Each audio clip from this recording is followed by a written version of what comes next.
Amis des connecteurs, bonjour. Aujourd'hui, une vidéo pour vous parler un peu plus en détail des connecteurs dits SMA et aussi pour vous faire un peu la version on va dire, française quelque part d'une vidéo qui a été faite il y a quelques jours sur une chaîne américaine que j'apprécie énormément qui s'appelle W2AEW. C'est une chaîne qui existe depuis longtemps et qui est animée, on va dire, par un ingénieur qui travaille ou travaillait, j'ai jamais trop compris, chez Tektronix, mais qui est aussi un radioamateur et qui fait des vidéos d'une excellente et d'une très grande qualité sur plein de sujets qui sont assez proches des miens souvent, à mesure où voilà, il a fait beaucoup de vidéos sur la mesure, les oscilloscopes, mais il est aussi, c'est un bon radioamateur, donc il fait aussi pas mal de vidéos sur ce sujet. Alors c'est vrai que c'est une chaîne en anglais, mais honnêtement, d'abord, il a une façon de parler qui est assez simple à comprendre, et je vous rappelle qu'en activant les sous-titres et la traduction, vous pouvez avoir un sous-titrage en français qui, ma foi, est tout à fait acceptable. Cette chaîne, d'une certaine façon, on peut dire, c'est ce qui m'a motivé à faire la chaîne Sirob, dans la mesure où je regardais beaucoup de ses vidéos, et je me disais, c'est vrai que c'est un petit peu dommage que des chaînes comme ça, il n'y en a pas tellement en langue française, hein, surtout à l'époque. C'est une des raisons qui m'a poussé aussi, moi, à me lancer, justement, pour faire justement de l'électronique, enfin de la vulgarisation sur ce sujet en français. Et dernièrement, il a fait cette vidéo, la numéro 348, ces vidéos sont numérotées, et justement, il vous montre une petite astuce sur les connecteurs SMA que je vais aussi vous présenter aujourd'hui. Alors, regardons ça. Alors, pour commencer, on va reparler un petit peu des connecteurs SMA. Alors, SMA, pour info, c'est le nom de ces connecteurs, et SMA, ça veut dire, à l'origine, Subminiature Version A. Alors, Subminiature, bon, après, faut pas oublier qu'ils ont été conçus en 1960, où, voilà, des petits trucs comme ça, c'était déjà considéré comme subminiature. C'est vrai, depuis, on a fait des progrès, on a fait plus petit que ça, mais enfin bon. Ça vient de ça. Alors pour info, il y a SMA, il y a SMB, SMB qui sont un peu les mêmes, mais qui se visent pas, qui s'encliquent. Et il y a même SMC, ça se visse, mais c'est un petit peu différent. Enfin bon, on va dire quand même que actuellement les types les plus utilisés, enfin je veux dire un peu dans le monde amateur et tout, c'est quand même les SMA. Les SMB en plus, généralement, ils coûtent beaucoup plus cher et on les trouve plus dans le milieu professionnel. Alors, à la base, donc le connecteur SMA, donc c'est un connecteur qui n'était pas réellement fait pour être souvent changé. D'après ce que j'ai pu lire, c'est qu'à la conception, ils étaient faits à la limite pour pas plus de 30 montages ou démontages. Je veux dire, les tout premiers même, a priori, c'était un petit peu comme les connecteurs F. C'est l'âme du câble éventuellement qui faisait la pinoche centrale. Mais enfin bon, on va dire que maintenant ça s'améliorait. Ça va jusqu'à 500 montages si on fait gaffe et attention, mais enfin voilà, c'est quand même pas des connecteurs qui sont faits un peu comme les BNC en même temps pour être changés rapidement. Là, il faut les visser si possible, enfin, si on veut qu'ils gardent toutes leurs propriétés avec le couple et tout qui va bien. Enfin bref, donc à l'origine, il y avait donc qu'un seul type de connecteur SMA, qui est ce type-là, où on voit, je ne sais pas si on voit bien, que la petite pinoche centrale ici est mal.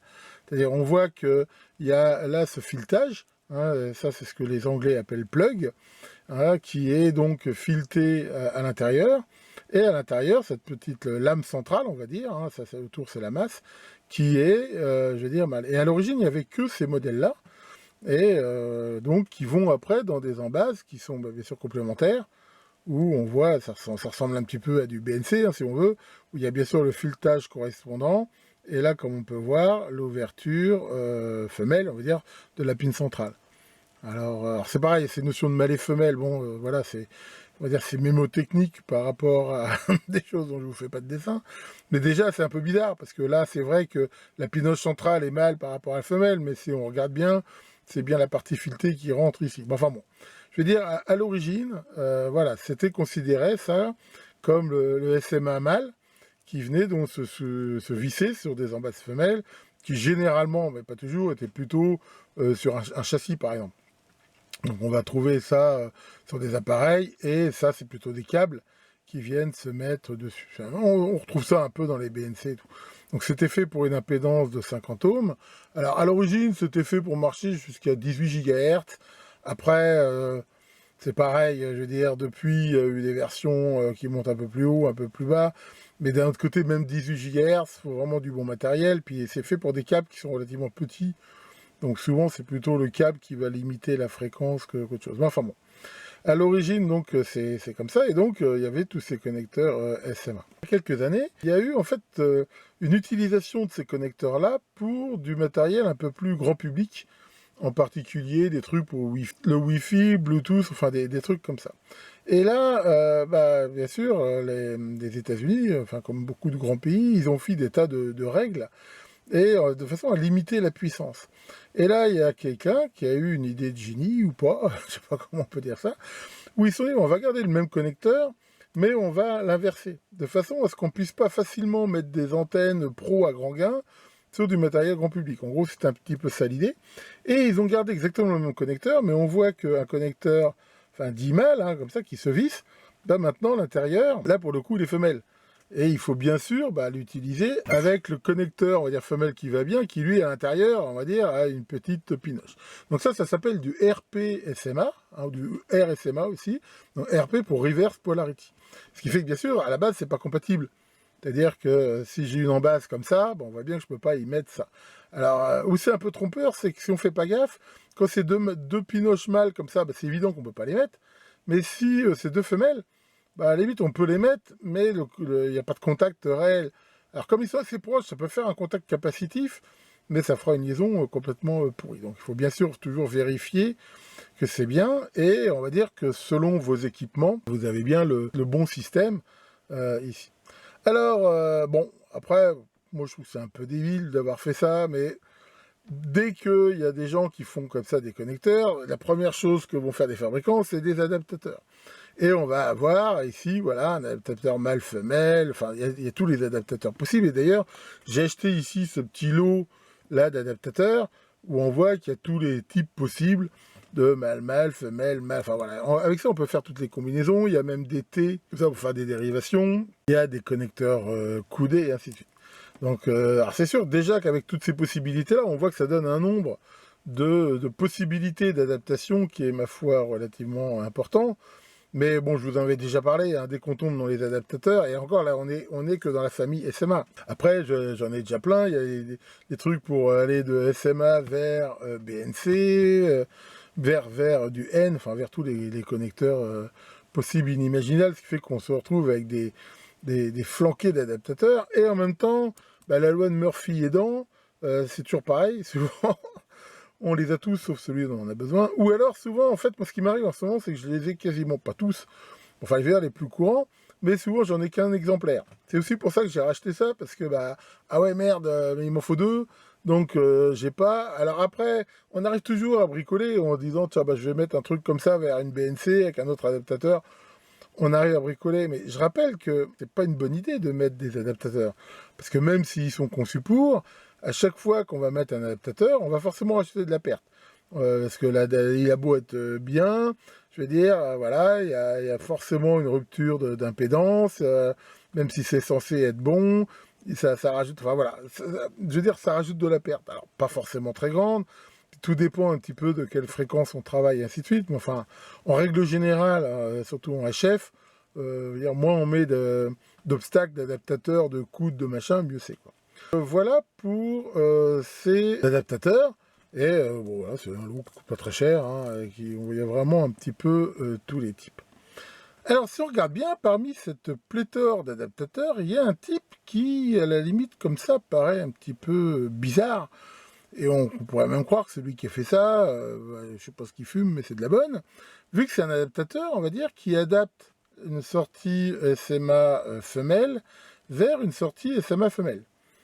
Donc, voilà, généralement, les adaptateurs, ils sont là pour adapter entre deux styles différents, deux genres différents.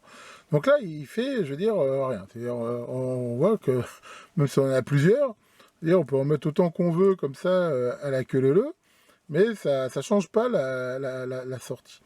Alors, comme ça, on pourrait se dire, en effet, ça paraît un petit peu débile. Alors, pourquoi on fait ça? Est-ce que c'est pour rallonger et tout? En fait, ça a quand même une utilité, et je vais vous expliquer laquelle.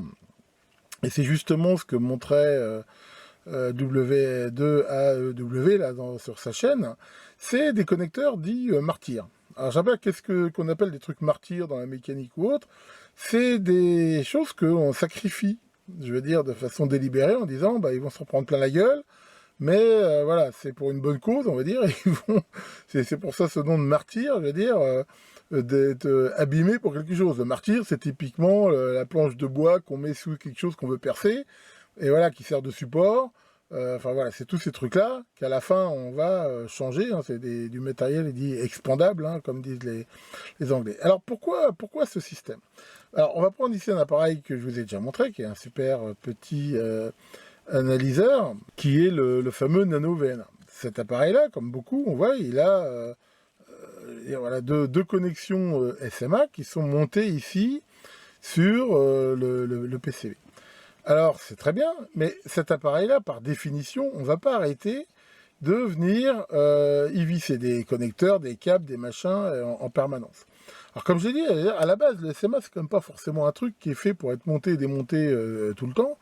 Et à chaque fois qu'on le fait, surtout comme ça, quand on le manipule, bah voilà, à force, on va toujours forcément bouger, le manipuler, donc on va finir par écarter un peu les connexions ici, éventuellement on va finir par user les systèmes, enfin voilà, c'est ça le problème.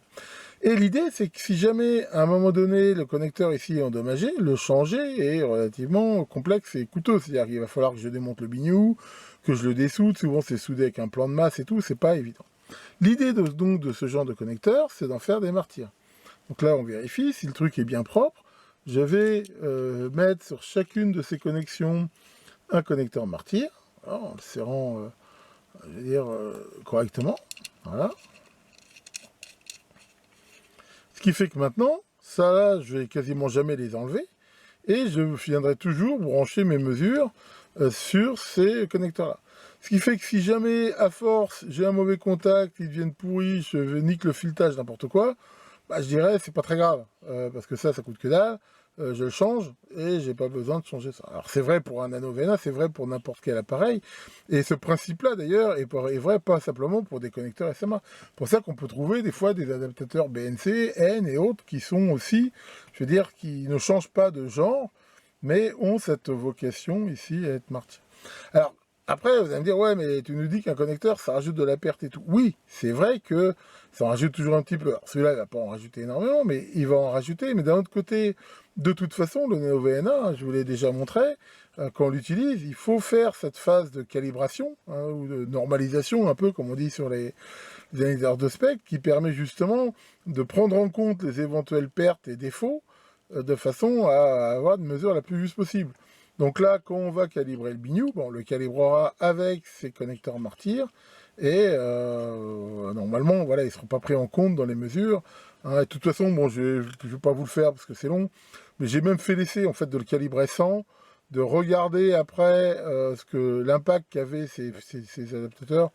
Honnêtement, c'est peanuts, quoi. Je veux dire, enfin, c'est pas quelque chose de. Il faut bien voir qu'il n'y a pas de câble, hein, c'est vraiment fait pour être direct. Donc il y a forcément un effet, mais je veux dire, il n'est pas énorme. Donc voilà pour cette petite vidéo qui, j'espère, vous aura intéressé. Et donc, si vous avez des petits appareils comme ça, hein, qui utilisent ce genre de connecteur, je vous encourage vivement donc à investir dans ces petits martyrs. Pour ceux que ça intéresse, hein, je mettrai 2 liens en commentaire de la vidéo de là où on peut éventuellement en trouver. Bon, comme d'habitude, hein, cherchez par vous-même. Peut-être que vous en trouverez d'autres pour moins cher. Bon, je vous rappelle que samedi prochain, le 5 mars à 21h, j'aurai encore le plaisir de faire un live avec vous. Si d'ici là, ce taré de Poutine n'a pas niqué Internet, nous a tous atomisés. Mais enfin bon, restons optimistes. Tiens Maurice, ça va Maurice? Qu'est-ce qu'il y a? Tu fais la gueule. Oh, qu'est-ce qui t'arrive encore? T'étais avec Pincette et elle est partie. Pourquoi elle est partie comme ça d'un coup? Parce que t'as pété. Eh ouais mon gars, autant on emporte le vent. Bien, allez, là-dessus que les connecteurs martyrs protègent vos appareils et à très bientôt pour de nouvelles vidéos.